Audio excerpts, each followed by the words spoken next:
La politique familiale est fondée sur un mythe. Ce mythe, c'est celui du rapport entre les allocations familiales et le taux de natalité.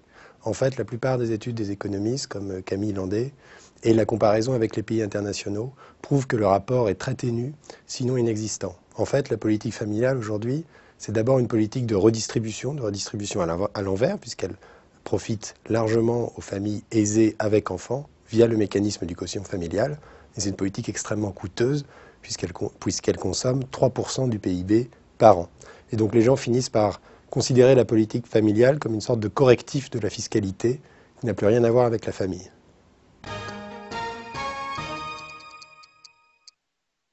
L'idée de réforme, c'est d'abolir et de fusionner l'ensemble du dispositif d'allocation familiale existant, y compris le quotient familial, et de mettre en place un forfait unique par enfant. C'est-à-dire qu'on déplace la politique familiale, une politique centrée sur la famille, où on essaye de préserver le train de vie de la famille avant et après enfant, à une politique familiale fondée sur l'enfant, sur les besoins de l'enfant. Et là, on peut dire que finalement, tous les enfants de toutes les classes sociales ont à peu près les mêmes besoins, coûtent à peu près la même chose. Et donc, plutôt que d'avoir cette énorme machine redistributive, on a un forfait très simple, unique, par enfant, quelques centaines d'euros, quel que soit le rang de l'enfant, quel que soit le niveau de revenu de la famille.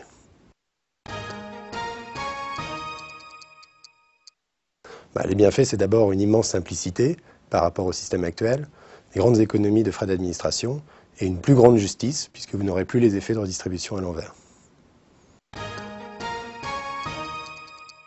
Le prix à payer, c'est bien sûr d'affronter le lobby de la politique familiale en France et les associations de défense de la famille qui ont tout à perdre à cette réforme.